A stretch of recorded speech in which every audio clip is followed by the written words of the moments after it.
네, 안녕하십니까. 최승학입니다. 자, 오늘은 우리가 이제 46강 들어갈 차례입니다. 계속해서 그 지난 시간에 이어서 그 초과 부담에 대한 부분 나머지 마무리하도록 하겠습니다. 우리 이제 초과 부담 다 보았죠.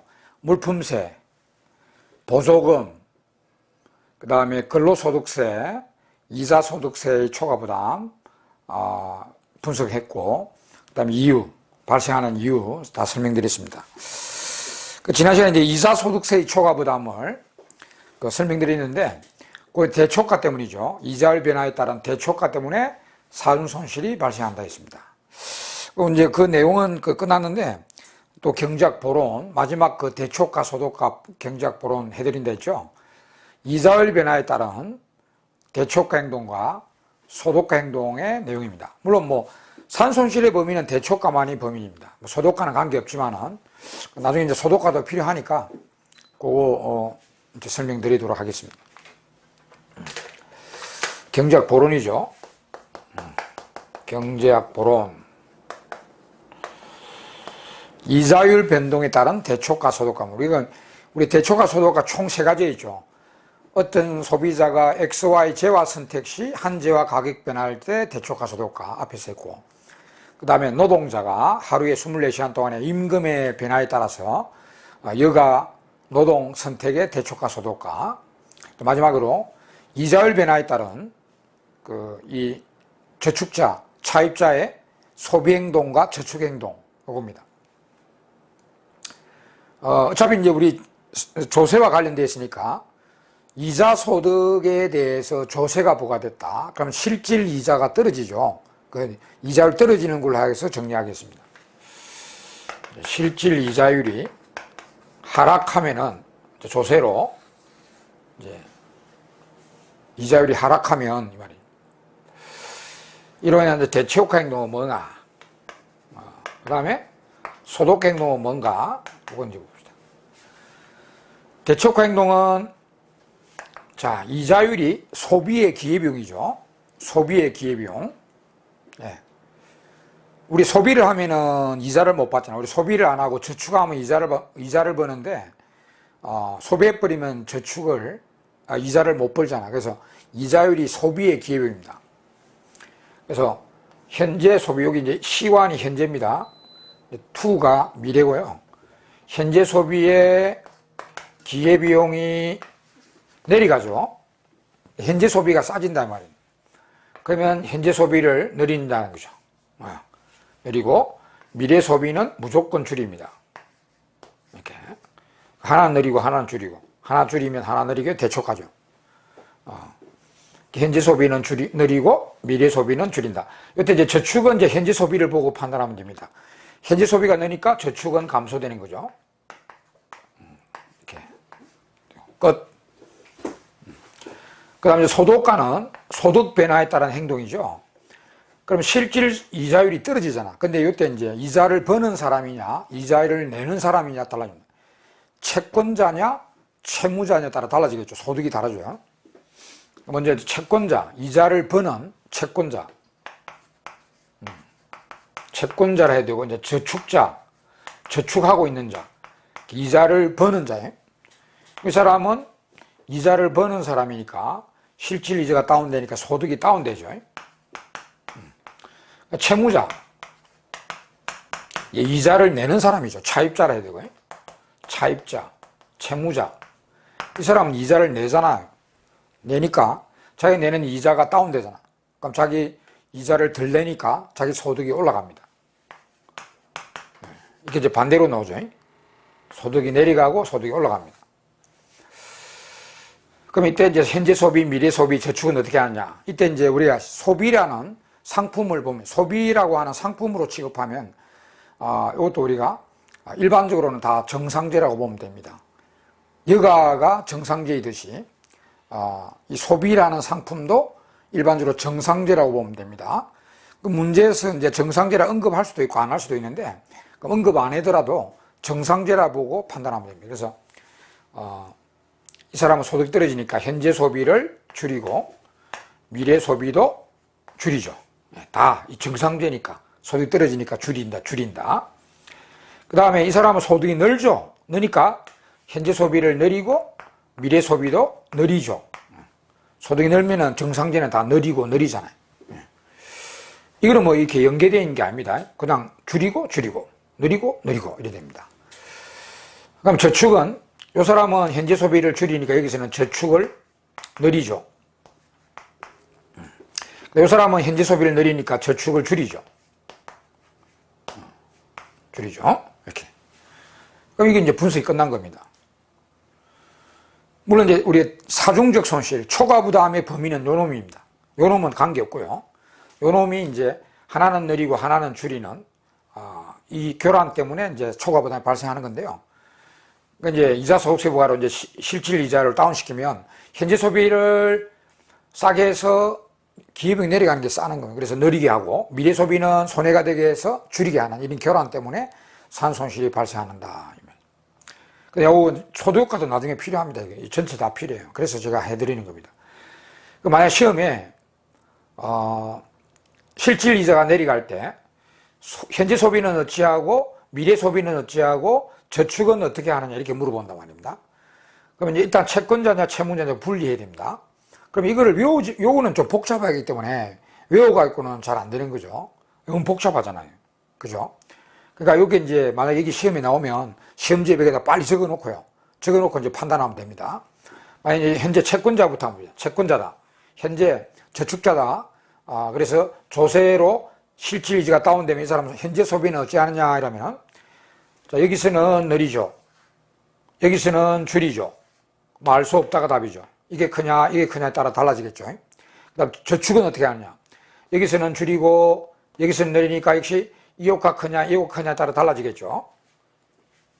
근데 이제 미래 소비는 여기서 줄이고 여기도 줄이고 확실히 줄이죠. 미래 소비는 확실히 줄인다. 현재 소비는 어떻게 될지 모른다. 저축도 어떻게 될지 모른다. 이렇게 답변하시면 됩니다. 그 다음 채무자의 경우는 채무자는 또 이거 보면 되죠. 이자율이 내려갈 때 채무자는 현재 소비는 느리고 확실히 느리죠. 느리니까 확실히 느린다. 저축도 여기는 줄이니까 확실히 줄인다. 저축도. 근데 미래 소비는 이제 여기는 줄이고 여기는 느리니까 알 수 없다. 이렇게 답변이다. 이렇게 하시면 됩니다. 요거 적어두시다가 요 뒤에 필요합니다. 나중에 조세와 경제적 행위 이런 데 가서 필요하니까 요거 딱 정리해 두세요. 자, 그럼 이상으로 우리가 이제 대초과 소득과 관련 내용 다 우리 재정학에 필요한 거라서 제가 다 해드린 겁니다. 경제학 보론으로. 세 가지 항상 기억하십시오. XY 재화 선택 소비자가 XY 재화 선택 시 한 재화 가격이 바뀔 때 대초과 소득과 내용. 그 다음 노동자가 임금 변화에 의해서 여가 노동 선택의 대초과 소득과 그 다음에 이자율 변화에 따라서 이 채권자, 이거는 항상 채권자와 채무자 나눠야 됩니다. 나눠가지고 대초과 소득과 이 내용을 분석을 할 줄 아셔야 됩니다. 네.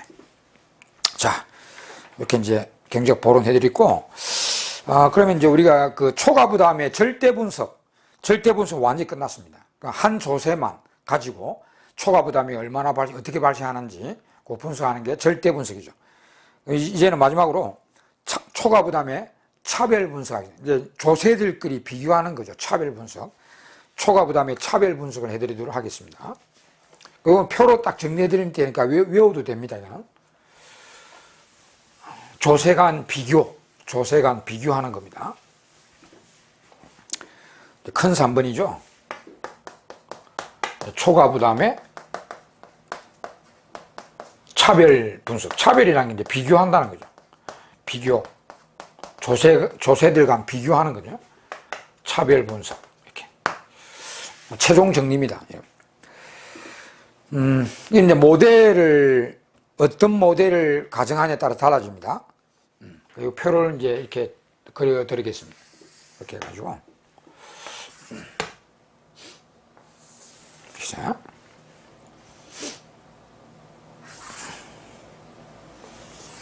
자.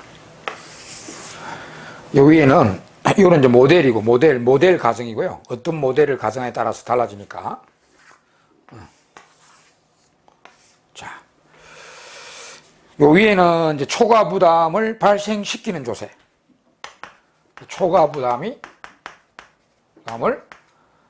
발생시키는 조세고, 밑에는 초과 부담이 발생되지 않는 조세입니다. 대초과가 발생되지 않는단 말이에요. 초과 부담을 발생시키지 않는 조세. 이렇게 이제 나와요. 자, 먼저 XY 재화 선택입니다. 자, 어떤 소비자가 X하고 Y를 사먹는 모델입니다. X제, Y제. 그럼 이 모델에서 초과 부담을 발생시키는 조세가 뭐냐? 대초과를 유발하는 거. 당연히 개별 소비세입니다. 개별 소비세. 물품세. 개별 물품세. 개별 물품세가 뭐냐면은 요 두 제화 중에 한 제화에만 소비세를 때린다든지 아니면 두 개 다 때리도 세율이 다르게 매기는 거죠.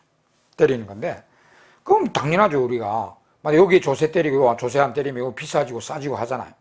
세율을 다 때리도 이 높은 세율, 이 낮은 세율 하면은 이게 비싸지고 싸지고 대초과 발생하죠. 개별 물품세만. 그 외의 모든 조세는 이 모델에서는 초과 부담을 발생시키지 않습니다. 물품세 중에도 일반 물품세입니다. 자, 일반 물품세는 두 지하의 물품세를 다 때리는데 동일 비율. 그러니까 우리나라 예를 들면 부가가치세입니다. 부가가치세는 모든 소비재의 10% 면세되는 건 빼고요. 모든 제하에 10%의 동일 세율을 때리죠. 이걸 우리가 일반 물품세라 합니다. 그러니까 일반 물품세 때리면 두 제하가 뭐 비싸지고 싸지고 없잖아. 다 똑같이 가격이 동일한 비율로 올라가니까 비싸지고 싸지고가 없습니다. 일반 물품세. 그 다음에 이제 소득세. 각종 소득세. 소득세를 때려봐야 뭐 요 제야 뭐가 비싸지고 싸지고는 발생 안 합니다. 그 다음에 이제 나중에 소비지출세 요 다음 파트에 나오는데 일단 적어 놓게 되면 소비지출세. 소비지출세 요 놈이 소득세하고 대체세로서 연구되고 있는 조세거든요. 요것도 직접세, 누진세입니다. 일단은 소득세하고 거의 같다고 보면 돼요. 나중에 요 차이는 요 다음 파트에서 설명드립니다. 요 소비지출세하고 요 소비세하고 틀립니다. 요거는 간접세로 소비세고 우리가 말하는 소비세 물품세고요. 요거는 직접세입니다. 소득세 대체세입니다. 그리고 소비지출세라고 해서 이 소비세하고 간접세하고 헷갈리면 안 돼요. 그 다음에 이제 정액세. 럼퍼섬 텍스요.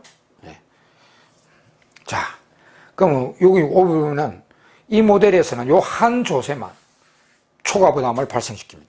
그 외에는 전부 발생시키지 않는다. 이렇게 공부하면 되죠. 요 하나뿐이니까. 그 다음에 이제 노동자의 여가 노동 선택입니다.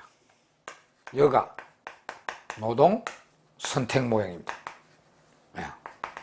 자, 이 모델에서는 어떤 조세가 초과 부담을 가져오고 어떤 조세는 초과 부담이 없는가? 이거는 오히려 거꾸로 보면 돼요.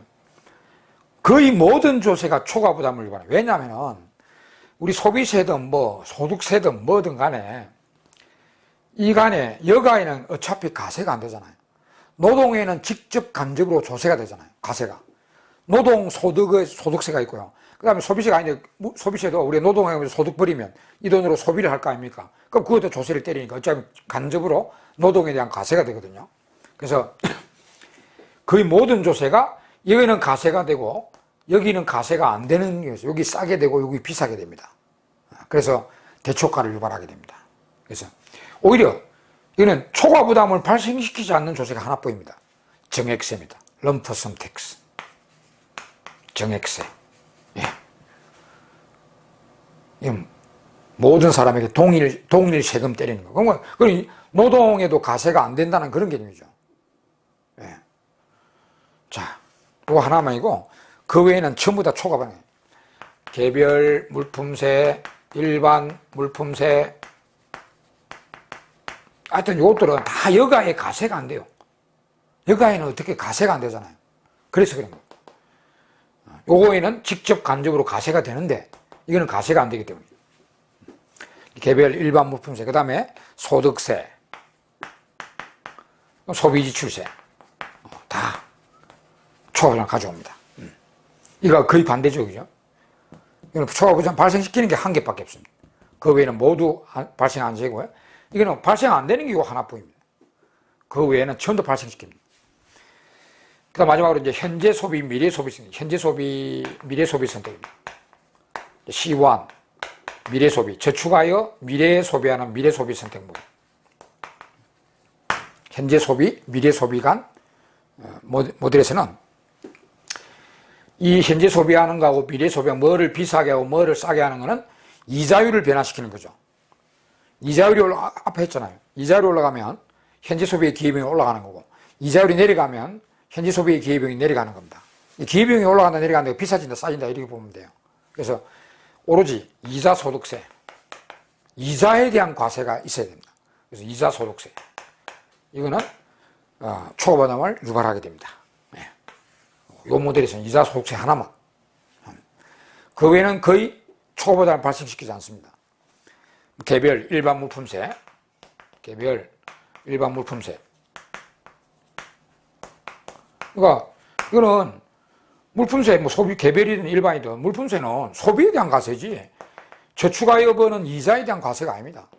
그러니까 전혀 뭐 이걸 비싸게 싸게 한 교란이 없고요. 그 다음에 근로소득세. 이제 소득세가 이제 구분되네. 이자소득세는 대초과를 유발합니다. 근데 이제 근로소득세는 아니잖아요. 근로소득세는 뭐 이자에 대한 과세가 아니거든요. 그래서 근로소득세, 소득세 중에도 근로소득세가 구분되네. 그 다음에 이제 소비지출세, 정액세, 이렇게. 자, 이게 이제 모델에 따라 다르거든요. 그죠? 모델에 따라. 그러면 시험에는 그렇게 모델을 주고 나올 겁니다. 이 모델이냐, 이 선택 모델이냐, 이 선택 모델이냐, 이 선택 모델에 따라서 시험을 주고, 이제 문제를 주고 나오죠. 그러면 여러분, 우리가 현실에는 우리가 이게 다 선택이잖아요. 그럼 현실을 고려할 때, 전체적으로 봤을 때, 초과부담을 유발하지 않는 조세는 딱 하나밖에 없죠. 럼프섬 텍스, 정액세 뽑기. 현실을 고려하면 모든 모델을 다 고려했을 때는 초과부담이 없는 조세는 오로지 정액세밖에 없습니다. 럼프섬 텍스죠. 영어로 하면 럼프섬 텍스. 네. 이거죠. 네. 자, 이렇게 정리하시면 되겠습니다. 자, 이상으로 초과부담, 조세와 사중적 손실은 완전히 끝났습니다. 뭐 별로 어려운 장은 아닙니다. 그죠? 좀 쉬운 장입니다. 자, 그 다음에 이제 장을 넘겨서 최적 과세론으로, 최적 조세론 혹은 최적 과세론으로 넘어가겠습니다. 장을 넘깁니다. 이제 10장이죠, 10장. 자, 계속 이제 조세론이 연속되는데, 최적 과세론, 최적 조세론이 10장. 최적 과세론 혹은 최적 조세론. 이렇게. 여기 이제 큰 장이고요. 먼저 개요. 1번, 큰 1번, 이제 개요. 최적 과세론에 대한 개요를 합니다. 최적 과세가 뭐냐? 뭐 좋은 조세죠. 그러면 좋은 조세의 요건을 먼저 한번 쫙 정리해요. 요건이 여러 개 있습니다. 최적 조세의 요건이 뭐 있나? 최적 조세가 되려면 요건이 뭐냐? 최적 조세 요건. 아무래도 이제 효율성 추구해야 되고 공평성 추구해야 되고, 이거 뭐 두 개는 뭐 아주 중요한 거죠. 효율성이 추구돼야 됩니다. 효율성 추구돼야 됩니다. 이거는 뭐 앞에 했던 초과부담을 적게 발생시키게 됩니다. 효율성. 그 다음에 두 번째, 공평성 추구돼야 됩니다. 뭐 이 두 개가 제일 중요하겠죠, 물론. 효율성과 공평성 추구돼야 되고, 그 다음에 경제 안정 성장 기능에 기여해야 됩니다. 경제 안정 성장에 기여해야 됩니다.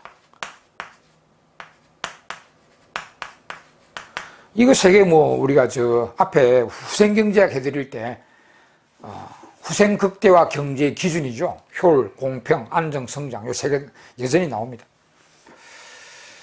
그 다음에 이제 신축성이죠. 신축성은 경제 여건 변화에 잘 적응을 해야 된다. 이렇게 적어 드릴게요. 경제 여건 변화에 신축적 적응을 잘해야 된다는 거죠. 적응을 잘해야 돼요. 이게 신축성입니다. 그럼 말 그대로 보면 돼요. 그 다음에 행정적 단순성입니다. 행정적인 단순성을 갖추고 있어야 된다.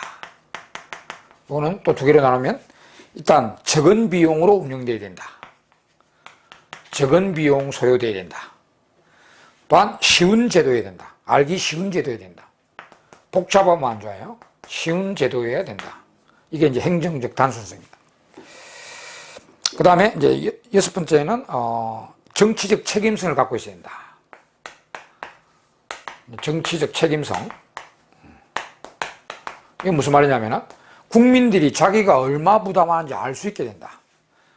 자, 얼마 부담하는지 알 수 있게 해야 된다. 알 수 있게 해야 된다. 그런 뜻입니다. 내가 조세를 내긴 내는데 얼마 부담하는지 잘 모르면 이상하죠. 얼마 부담하는지 알 수 있게 해야 된다. 7번째 마지막입니다. 세수 충족이 돼야 되죠. 세수 충족이 돼야 됩니다. 당연히 여러분, 정부가 조세 걷어가지고 공공재 같은 거 생산 제공이 되잖아. 그러면은 걷어줘야 되는 돈이 세금을 징수해 부과했는데 걷어줘야 됩니다. 안 걷어주면 아무런 의미가 없습니다. 그래서 세수가 충족돼야 되죠. 걷어줘야 됩니다. 예. 자, 이런 이제 7가지 요건이 바람직한 조세 요건, 바람직하다고 해야 됩니다. 바람직한 조세 요건. 바람직한 조세 요건 이래 되고요. 뭐 다 따지면 7가지입니다. 7가지인데 중요한 거는 효율과 공평이죠, 당연히. 여기. 우리 경제학과 재정학이 추구하는 2가지 가치 덕목입니다. 이거 뭐 제일 중요하죠, 이 2개가. 최근에는 이 효율보다는 이제 공평에 더 이제 치중이 좀 갑니다. 60대, 40대, 이러면 60%, 40% 이렇게 비중이 된다고 보면 되는데. 자, 일단 요건 요거 뒤에도 계속 나오니까 기억해 두시고요. 좋은 조세, 바람직한 조세 요건들입니다. 뭐 7가지 다 갖추면 좋겠지만 없습니다, 현실에. 7가지 다 갖추고 있는 조세는 현실에 없습니다. 자, 그 다음에 이제, 여기 기초에서 요 여건에 봤을 때, 이제 최적 과세 형태.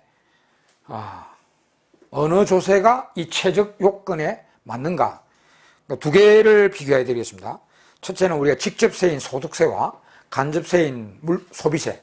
요 2개를 이제 요 각 요건에 따라서 뭐가 조세가 유리한지 이제 비교해 드리겠고, 두 번째는 이제 소득세와 소득세 대체하로 나온 소비지출세. 소비지출세. 요 처음 이제 이야기 나오는데요. 소비지출세. 요, 2가지를 가지고 요 각 요건에 대해서 어느 조세가 뛰어난지 정리를 해드리겠습니다. 그리고 최적 과세 이론이라 해야 되고 최적 조세 형태라고 이렇게 봐도 되겠습니다.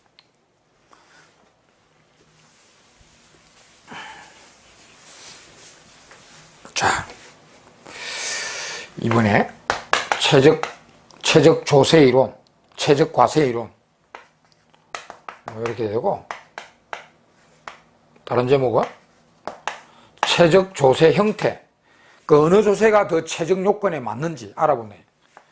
최적 조세 형태 비교 이렇게. 첫째는 직접세 대 간접세 이겠습니다. 직접세 대 간접세. 직접세의 대표세는 소득세라 보고요. 소득세.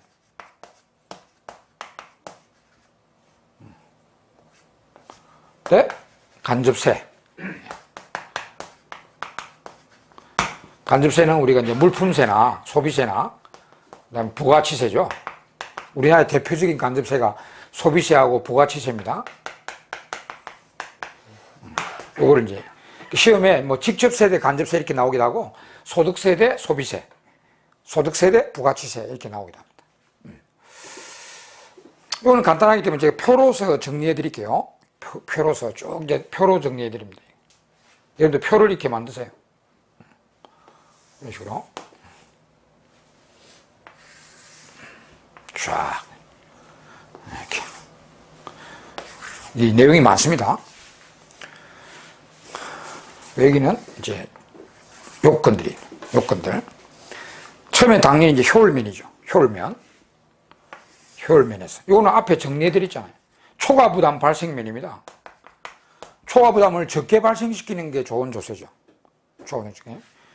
그리고 또 이제, 또 모델을 바꾸니. 모델을 간단하게 효율면에서 이렇게 또 세 가지로 나눠지죠. 아까. 간단히 적겠습니다. XY 재화 선택 모델, 여가 노동 선택 모델, 그다음에 현재 소비, 미래 소비 선택 모델 이렇게 나눠죠. 아까 정리해줘요. 앞 시간에 금방 앞에. 자, XY 재화 선택에서는 소득세는 초과 부담이 발생되지 않죠. 발생되지 않죠. 이건 초과 부담이 발생되죠. 특히 이제 요거는 일반 물품세지만 요거는 개별 물품세라 보고 초과 부담이 발생됩니다. 요 면에서는 여기 좋죠. 소득세가 좋죠. 딱 이 모델을 구분해요. 모델을 구분 안 하면 현실에 보면은 아까도 했잖아요. 이 조세가 나왔는지 이 조세가 나왔는지 모릅니다. 특히 여가까지 들어온 모델에서는 이 소득세도 여가에 대한 과세가 안 되기 때문에 대출가를 유발하거든요. 그래서 딱 시험에는 이 모델을 구분해서 내겠죠. 이렇게.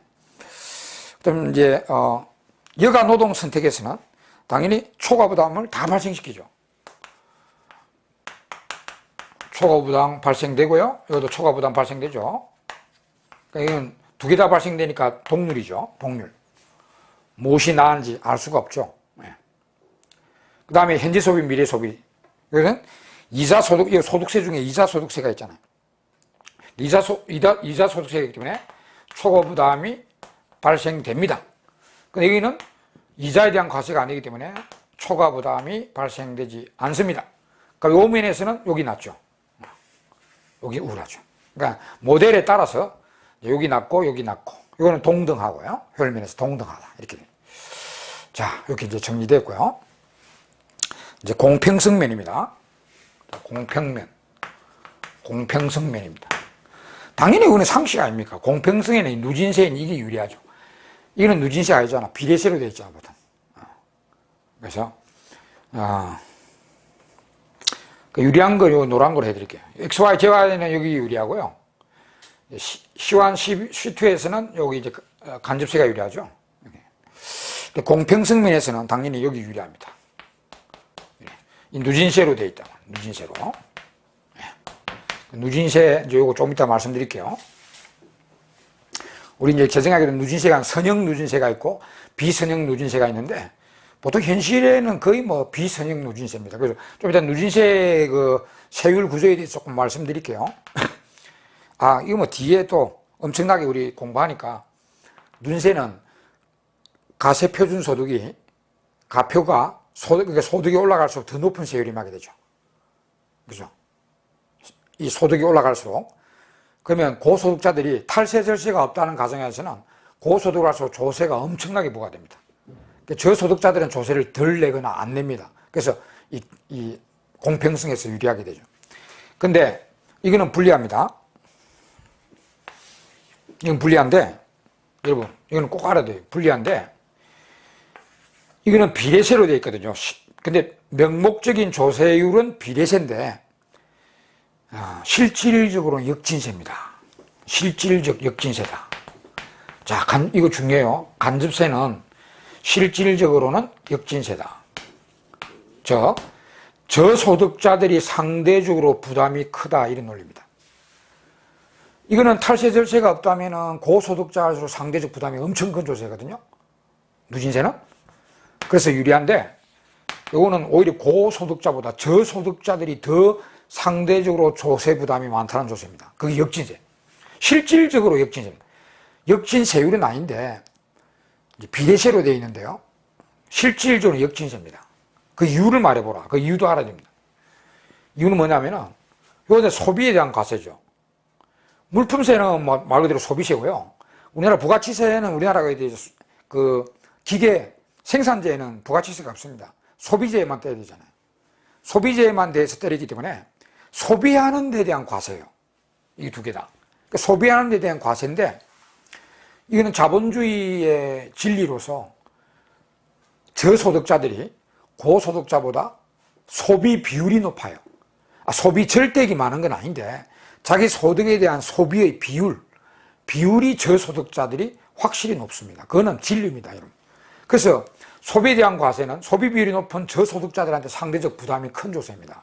그래서 이 이유는 저소득자들이 고소득자보다 소비 비율이 높단 말이에요. 그래서 이 소비에 대한 과세인 이 간접세는 소비를 많이 하는 계층인 저소득자들이 상대적 부담이 큰 조세입니다. 그래서 역진세라고 합니다.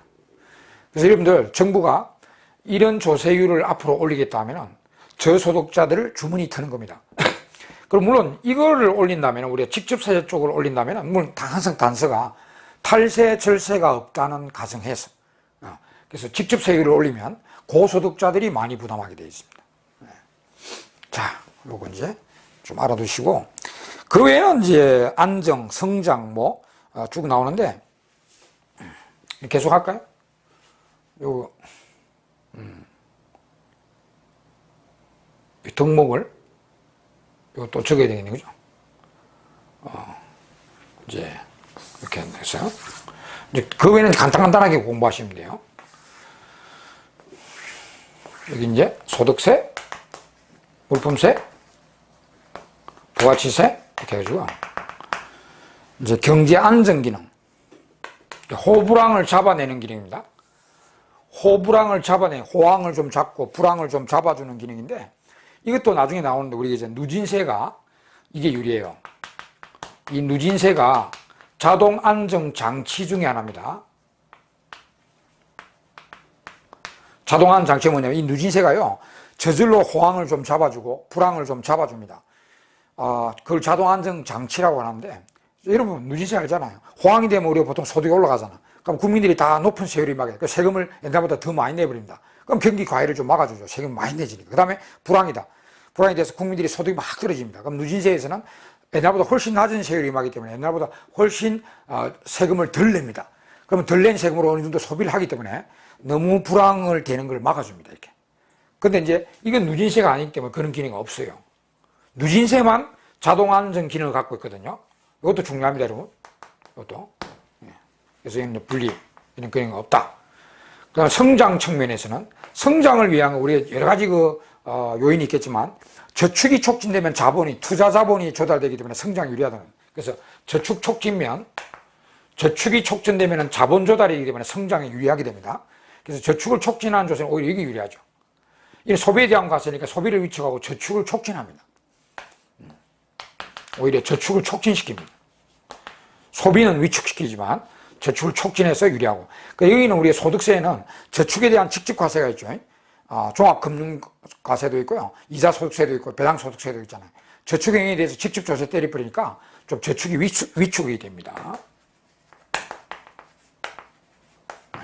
그 다음에 행정적 단순성이에요. 행정적 단순성이 뭐죠? 행정적 단순성은 쉬운 제도여야 된다. 적은 비용으로 운영돼야 된다. 이건데 그건 당연히 이게 복잡해요. 조세제도가 굉장히 복잡합니다. 그래서 국세청 세무직 공무원들도 이 업무를 맡고 있으면 제 시간에 퇴근 못하면 맨날 밤 10시, 11시, 12시 퇴근합니다. 근데 이 업무를 맡고 있으면 정시에 퇴근합니다. 그러니까 그만큼 조세제도가 복잡하고 이거는 간단합니다. 그래서 당연히 이쪽이 유리하죠. 이쪽이 유리하고 여기 불리합니다. 그 다음에 마지막으로 이제 정치적 책임성. 이건 간단하죠. 정치적 책임성도 마찬가지입니다. 국민들이 자기 조세가 얼마 부담하는지 알 수 있게 된다. 어느 게 알 수 있냐? 이게 좀 알기 쉽습니다. 이거 어렵습니다. 얼마 부담하는지 잘 몰라요. 그래서 정치 책임성도 이거는 잘못했습니다. 제가 정치 책임성은 우리 직접세가 유리합니다. 여기에 우리가 직접세니까 자기가 얼마 부담하는지 잘 아는 게 이거는 보통 정가가 되니까 이게 물론 이것도 정가되지만 그래도 이건 자기가 얼마 부담하는지 잘 알 수 있게 되는데 이거는 잘 모르게 됩니다. 잘 모르고 우리가 이 조세 내죠? 우리 소비할 때 이게 조세가 얼마다 이렇게 하면 맛 다 떨어지잖아요. 잘 모르잖아요. 그러니까 당연히 여기 유리하네. 이게 유리하고요. 여기 이제 불리하고요. 마지막으로 세수 충족. 정부가 돈을 지금 그들로 합니다. 돈이 많이 필요한데 이 조세를 올려서 거둘까, 이 조세를 올리거든 어느 뭐 확실한 건 없습니다. 상대적으로 더 보다 확실하게 굳어지리라 예상되는 것은 간접세 쪽입니다. 왜? 조세 저항이 약하잖아요. 조세 저항이 적고요. 이거는 조세 저항이 강력합니다. 저항이 강력하기 때문에 이 조세는 진짜 이 조세를 올려서 돈을 거둘라 할 때 그만큼 불확실합니다. 조세 저항이고, 조세 저항은 탈세 절세입니다. 경제활동 의욕이 위축된다든지 탈세 절세가 강하게 일어나는 게 조세 저항입니다. 이것도 일어나는데 좀 약하게 일어납니다. 자, 뭐 이런 건 간단하게 앞에 이 공평, 요 노란 거 있죠? 요거 이런 건 이제 중요하다고 보면 됩니다. 요것도 앞장에서 다 했죠. 이것도 중요하고 공평과 안정까지. 다른 거는 뭐 요거 간단하잖아요, 그죠? 네, 그렇게 좀 알아두시면 되겠습니다. 자, 그럼 여기까지 오늘 이번 시간 여기까지 하고 다음 시간에는 이제 소득세하고 소비지출세 그 두 개를 이 최적 조세 효과에 따라서 어느 조세가 좀 뛰어난지 비교해 드리겠습니다. 자, 이번 시간까지 수고 많았습니다. 예.